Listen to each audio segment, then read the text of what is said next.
दोस्तों नमस्कार, स्वागत है आपका अनुपम ट्रिक्स यूट्यूब चैनल पर। दोस्तों इन दिनों हमारी चर्चा जारी है भारतीय संविधान के एक महत्वपूर्ण टॉपिक के बारे में। हम बात कर रहे हैं भारतीय संविधान के विकास के इतिहास के बारे में। पिछले वीडियो में हम बात कर चुके हैं सभी चार्टर एक्ट के बारे में, सभी अधिनियम के बारे में। इसके बाद हमने पिछले वीडियो में ही आपको बताया अगस्त प्रस्ताव के बारे में। इसके बाद व्यक्तिगत सत्याग्रह के बारे में हमने बात की। आज हम बात करना चाहते हैं क्रिप्स मिशन के बारे में, वेवेल योजना, शिमला सम्मेलन और कैबिनेट मिशन के बारे में। इनसे जुड़े हुए कौन कौन से तथ्य परीक्षाओं के लिए महत्वपूर्ण हैं, इन सारे बिंदुओं पर हम बात करना चाहते हैं। तो आइए सबसे पहले देखते हैं क्रिप्स मिशन 1942। भारतीयों द्वारा अपनी स्वतंत्रता के लिए लगातार लड़ी जा रही लड़ाई तथा द्वितीय विश्व युद्ध में जापान की बढ़ती हुई शक्ति ने अंतर्राष्ट्रीय जगत का ध्यान भारत की ओर आकर्षित किया। अमेरिका, ऑस्ट्रेलिया व चीन ने भारत को स्वतंत्र करने के लिए ब्रिटेन पर दबाव डाला। अब ब्रिटिश सरकार को यह विश्वास हो गया कि भारतीयों की मांग को और टाला नहीं जा सकता। अतः तत्कालीन ब्रिटिश प्रधानमंत्री विंस्टन चर्चिल, जो ये दिख रहे हैं फिगर में, ये विंस्टन चर्चिल हैं, और युद्ध मंत्रिमंडल के सदस्य सर स्टेफर्ड क्रिप्स को मार्च 1942 में भारतीय नेताओं से वार्ता हेतु भारत भेजा। ये स्टेफर्ड क्रिप्स हैं।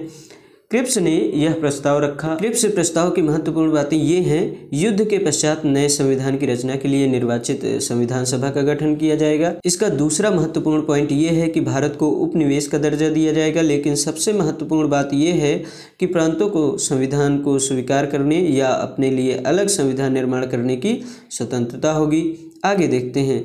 मुस्लिम लीग ने इस प्रस्ताव को इसलिए ठुकरा दिया क्योंकि देश का सांप्रदायिक आधार पर विभाजन की उसकी मांग नामंजूर कर दी गई।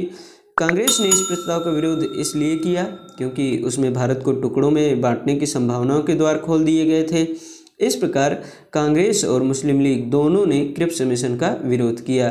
क्रिप्स मिशन से जुड़ी हुई और महत्वपूर्ण बातें क्या हैं, ये महत्वपूर्ण पॉइंट्स हैं भाई, ये परीक्षाओं में कई बार पूछे गए हैं।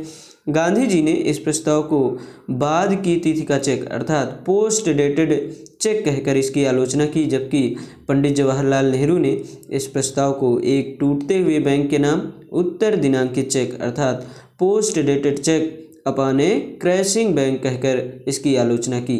तो ये सारी बातें क्रिप्स मिशन से जुड़ी हुई हैं। आइए अब जानते हैं वेवेल योजना के बारे में कि वेवेल योजना है क्या। अक्टूबर 1943 में लॉर्ड लिनलिथगो के स्थान पर लॉर्ड वेवेल को भारत का वायसराय बनाया गया। वेवेल ने भारत में संवैधानिक गतिरोध दूर करने तथा अनुकूल वातावरण तैयार करने के लिए एक विस्तृत योजना 4 जून 1945 को प्रस्तुत किया, जिसे वेवेल योजना कहा जाता है। इसकी प्रमुख बातें निम्नलिखित थीं। प्रमुख बातों पर बात करते हैं। केंद्र में नई कार्यकारिणी परिषद का गठन किया जाएगा। परिषद में वायसराय तथा सैन्य प्रमुख के अतिरिक्त शेष सभी सदस्य भारतीय होंगे और प्रतिरक्षा विभाग वायसराय के अधीन होगा। कार्यकारिणी में मुस्लिम सदस्यों की संख्या हिंदू सदस्यों की संख्या के बराबर होगी। कार्यकारिणी परिषद एक अंतरिम राष्ट्रीय सरकार के समान होगी। गवर्नर जनरल बिना कारण वीटो शक्ति का प्रयोग नहीं कर सकेगा। ये सारी बातें वेवेल योजना के अंतर्गत कही गई। द्वितीय विश्व युद्ध के पश्चात भारतीय स्वयं अपना संविधान बनाएंगे, ये महत्वपूर्ण बात है। भारत छोड़ो आंदोलन के दौरान कैद किए गए सभी नेताओं को रिहा किया जाएगा और शिमला में एक सर्वदलीय सम्मेलन या बैठक बुलाया जाएगा।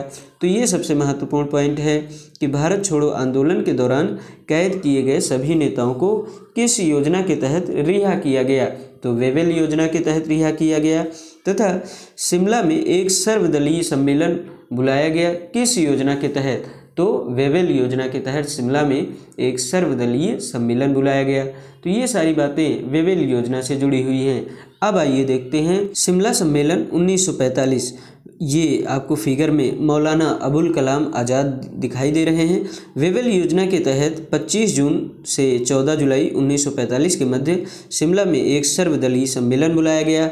सम्मेलन में कांग्रेस प्रतिनिधि मंडल का नेतृत्व मौलाना अबुल कलाम आज़ाद ने किया।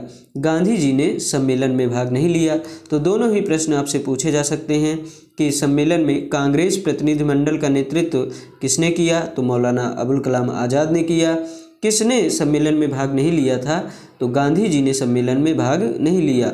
मुस्लिम लीग यह चाहती थी कि वायसराय की कार्यकारिणी परिषद में नियुक्त होने वाले मुस्लिम सदस्यों का चयन सिर्फ वही करेगी जिसे कांग्रेस ने अस्वीकार कर दिया। फलस्वरूप 14 जुलाई 1945 को वायसराय लॉर्ड वेवेल ने शिमला सम्मेलन को विफल घोषित कर दिया। तो ये सारी बातें शिमला सम्मेलन से जुड़ी हुई हैं। अब आइए देखते हैं कैबिनेट मिशन 1946। द्वितीय विश्व युद्ध के पश्चात ब्रिटेन में 1945 में हुए आम चुनाव में सर क्लीमेंट एटली के नेतृत्व में लेबर पार्टी की उदारवादी दृष्टिकोण वाली सरकार बनी।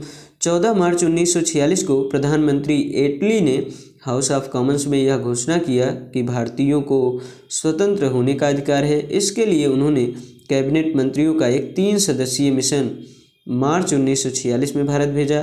इसके सदस्य थे, अब इनके सदस्यों को जानते हैं। इसके 3 सदस्य थे Sir Stafford Cripps, Lord Pethick Lawrence और एवी अलेक्जेंडर।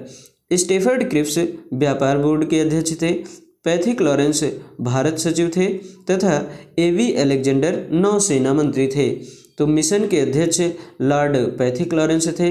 तो आपसे ये पूछा जा सकता है कि कैबिनेट मिशन के अध्यक्ष कौन थे भाई? तो Lord Pethick Lawrence cabinet mission के अध्यक्ष थे। 24 मार्च 1946 को कैबिनेट मिशन दिल्ली पहुंचा। मिशन ने भारत में तत्काल एक अंतरिम सरकार की स्थापना तथा संविधान सभा के गठन एवं संविधान निर्माण हेतु एक योजना प्रस्तुत किया। योजना के अंतर्गत निम्नलिखित प्रावधान थे। तो कैबिनेट मिशन योजना के कौन कौन से प्रावधान थे, इनको जान लेते हैं भाई।